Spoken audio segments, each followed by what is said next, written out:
I'm pretty nervous right now. I'm not a scientist and I'm not a global leader. I'm just a sailor. And just a correction for this audience, and this is not a statement of humility. I'm not a master navigator. I'm a student of great master navigators.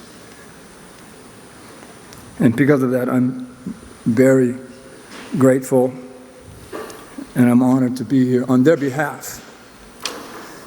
So I don't have much to offer such an important day in terms of navigating a future into the great storms of our time.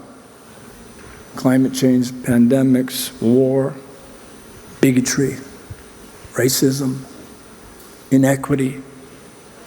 But I am amongst, sitting in a row of great leaders.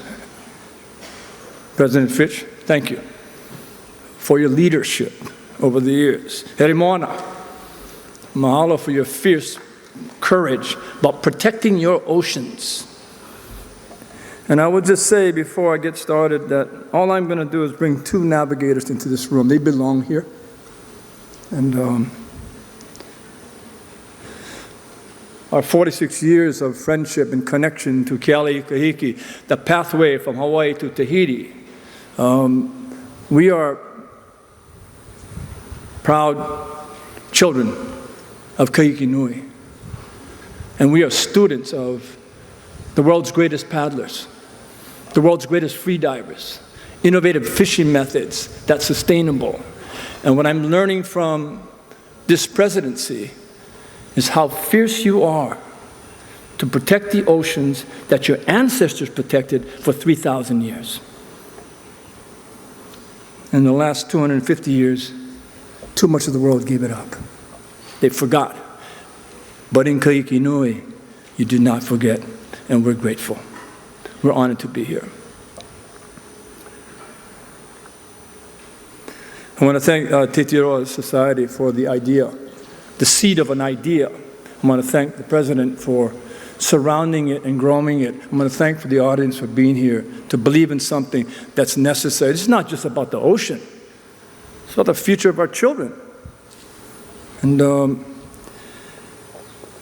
how the Blue Climate Initiative would evolve from an idea and a seed and all the hard work that we watched to take that place. Permit me, some of your time, to bring into this room the real master, 𝐵𝐴𝐿𝐿𝐿𝐿. People call him Mao. Mao is his nickname. It means to be fierce. He's a master navigator, highest rank. 47 years ago, pioneers, visionaries, same that's happening in the whole process of nurturing an idea and turning it into changing the world. It's happening here, Stan, Frank, Hinano. It's happening. The seed is being born. I saw it as a young man and watching these pioneers build a canoe that I had no idea what it represented, to go to a place that I had nowhere even heard the word Tahiti, because they took it out of our educational system. We were on the black slippery road, nothing to stop extinction of Hawaiian culture and language. When I was in school, somebody launched a voyaging canoe, and it would change the world. But it needed a navigator.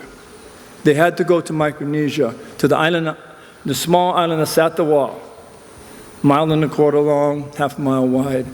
Highest mountain was 8 feet of dirt, where they trained for 4,000 years, graduated 1,000 navigators. 𝐵𝐴𝐿𝐿𝐿𝐿 arguably was the last, because of the changes in the world about how we value who we are as ocean people. Miracle. He would come to Hawaii, barely could speak English. He'd be asked a number of questions. Will you take this new canoe that we launched, because we haven't launched one for 600 years, and go find Kahiki? Do the math. From the beach of Waikiki to Kahiki, the angle of the width of that island is less than 1 degree. and navigate by the stars and the wave and the moon and the bird. They asked him to sail a canoe 8 times bigger than his, go 6 times farther, cross the equator under southern stars, stars he's never seen, and lose the powerful star, the North Star, guiding stars. And then he said, you're going to be sailing with a crew that wasn't selected yet. And he said, yes.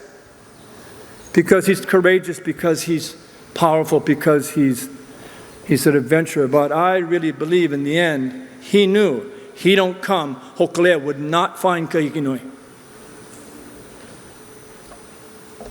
34 days, we left May 1st, Maui, 1976. It would land in Papeete, 17,000 Tahitians would come. And that's where our whole world changed. We are tied to an ancestral family, to an ocean continent that's bigger than we can imagine. Aotearoa, Rapa Nui. But if you really look at the islands of Taumako and Manus, and you look at the evidence in Chile, and you look at the evidence in Madagascar language, it's 15 time zones our ancestors sailed. And we're still now just trying to peel the layers of ignorance off to understand who are we in the 21st century as ocean people. Piali would change the world, just one little factor. Our language is going extinct. 1976, the survey was we have less than 100 native speakers in Hawaiian. Today, there's 22,500, and they're all young.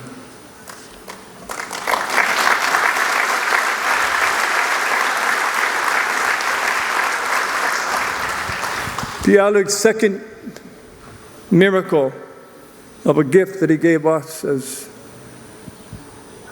young Hawaiians trying to find their way in a world that didn't value them. He came back for 25 years and then would take us by the hand like children and pull us through the window of time into the old ocean that nobody else could do. One person on the earth changed the world. One person can change the world. 25 years he would come. In year 2000 he flew to Hawaii to continue his training, but he was sick. Diabetes was winning. And he was weakened, but we would always sit through the night, the first night, to catch up in my father's kitchen table. And then he told me what I never wanted to hear. He said, you know, Nainoa, I'm too old and I'm too weak. My children have too much to learn. And if there are no navigators, we will be people no more. It's too late. He sleeps in 20-minute cat naps. He dozes off sitting up. I wait for him to wake up. I did not want to hear the words that would equate to a single word called extinction. Gone forever. Languages, culture, biodiversity, plants, animals. The inheritance of our children. We're selling it out. He wakes up on the clock, 20 minutes, opens his eyes, he goes, but it's okay. Because the navigator's job is to find the way out of the storm. Find the way out of the storm. Everything has got to have a sail plan to get out of the storm. That's where we're in right now. He wakes up and goes, but it's okay, because in Hawaii, I put the seed in the ground.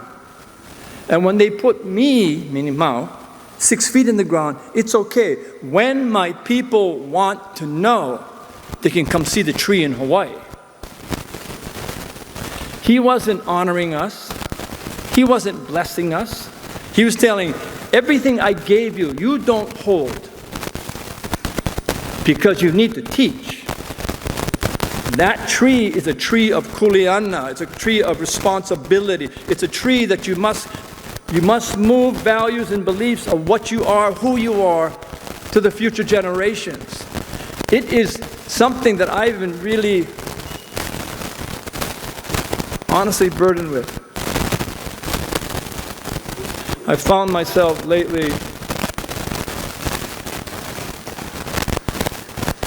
wondering what's more hard, to recover your traditions or to sustain them. Can one generation be inspired and do it for a couple decades, but what if we don't inspire young people?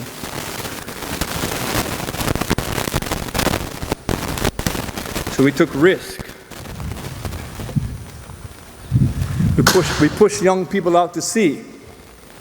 We removed senior leadership to make them be out there by themselves. Because we don't have time.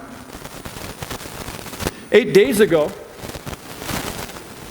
there was an extraordinary celebration at Ho'olea Beach that you named in honor of the canoe.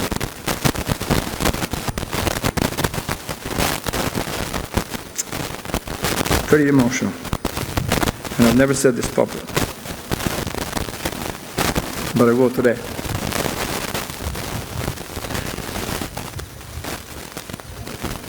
"17 days before that, a young crew will leave Hilo, go on the road of Kahikinui, go on the road of Keali'ikahiki, find themselves.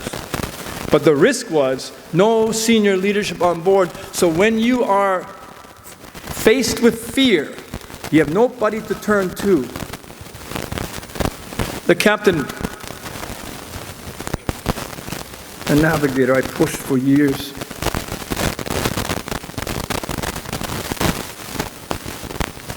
Should be the first in historical times to have captain and navigate a voyaging canoe across the great expanse to the southern oceans.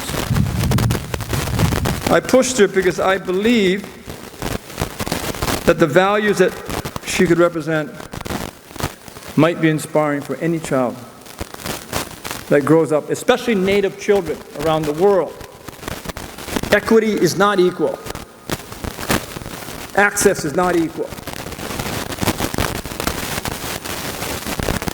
But to change the rules, to break the tapu, to have a woman navigate this canoe is a way in which maybe every single Native child in the world can look at this and say, there are places on the planet where there is equality, that it does matter. So we pushed her hard into the world of, there was no question she had the intelligence to do this. The question I had, did we prepare her well? For the question was going to be, will courage outweigh risk? Will courage outweigh risk? Courage needs to be defined by trust. Trust in nature because it shows you the way. Trust in the canoe because it knows the way. Ho'olea has been across Keali'ikahiki 16 times. Why would she not know the way? Do you know that 80% of the time they never steered? They let the canoe go. And they were trained to do that because that's trust. Trust in your teachers. Even though they're not here. That's why I bring them in the room. And trust in each other. I watched the voyage from a box tied to the internet. And yet I understood what was going on. I've been there before. What I saw, the emergence of courage over fear, was excellent.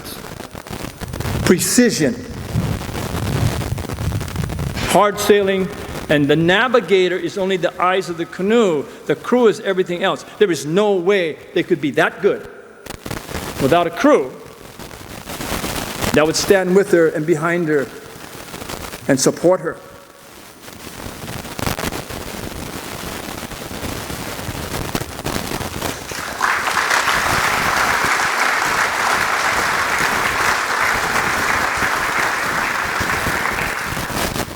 Archie, thank you for being there. What I saw was the evolution of a new form of leadership that was respectful for each other, that they broke down the hierarchy of an old command and let everybody emerge as something that's a contribution to the whole, which we need to do in the initiative. You want global change, you need the whole globe. And they emerged in a leadership where I would say it's the highest level of navigation. It's called the light. It's called Po, but it's called Aloha. And that when leading, this might sound corny, with the values of love, you can do anything. So they anchored in the quiet bay of Rangiroa. I paddled out at night to go see Mao and see my father, who spent his whole life taking care of me. I need to spend my life taking care of him. And I went out there and I stopped. I paddled. It was dark in the night, and I said, damn. With all humility, we stopped extinction on that arrival. Voyaging will never end again, because it's evolving into not just the mind or the eye of the navigator, but in the heart of the navigator. That spiritual connection we talk about, President, that spiritual piece that we can't define in Western terms because it's not measurable, but it's more important now than ever. We call it love. When a crew member loves each other, they will protect that crew member no matter what. That is, when we love something, we will protect it. The initiative is going to need that. That relationship to the heart of what it is to love the oceans. And so, in 3 days, in the next 3 days, this room, my understanding, is to make a promise. Promise to the oceans, collectively, leadership, cultural, your communities, your ancestors. Make a promise. And we're going to carry that promise to Ikau Maui, to the center of the heart of Polynesia, a place called Tapu Tapu Atea, the Great Marae, that we all know. Ikau Maui, with the tentacles of the roads that went to Aotearoa, went to the Cook Islands, went to Hawaii, went to Rapa Nui, went to Samoa, went to Tonga, to the road. It all begins there. It's supposed to begin here. We could not have this conference, my opinion, if it wasn't here, in the heart of our people. We carried the promise in 3 days. But what's most important in my mind, we've been to Tapu Tapu Atea. It's always been about the arrivals. No. This is about departure. Let us carry your promise. Let us carry it. Put it on the waka when we leave.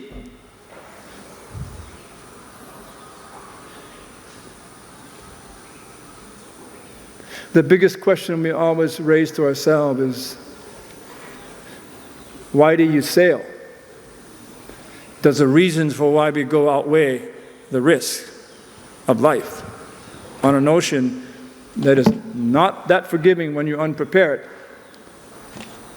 Give us something that we can take on the Moana Nui Akea voyage, the 4-year voyage within the Pacific. Let us help your vision, your dreams, your promise. Let us carry it to the people of the Pacific, because if they don't participate, it's not going to work.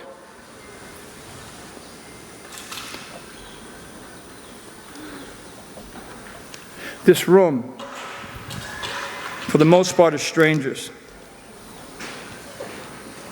But man, what this room has is leadership, extraordinary leadership that's fighting for the rights of our people and taking back. We never gave up sovereignty of the oceans. And we never ever saw it as something of ownership. We see it as responsibility to the future. And so, this room has great navigators in the room. A president, a prince, CEOs, and the incomparable, one-of-a-kind Sylvia Rowe.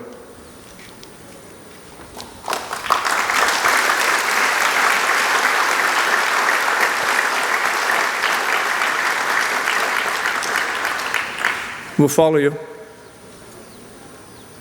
We'll sail hard. We'll bring young people with new ideas, new possibilities. And in the end,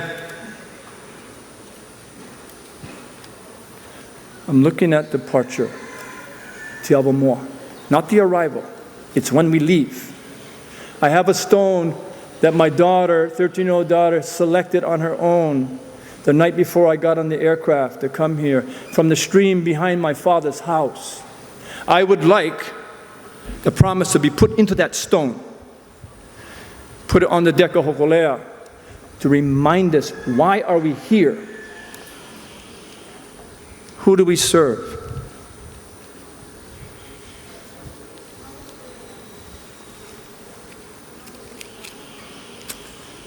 Maruru.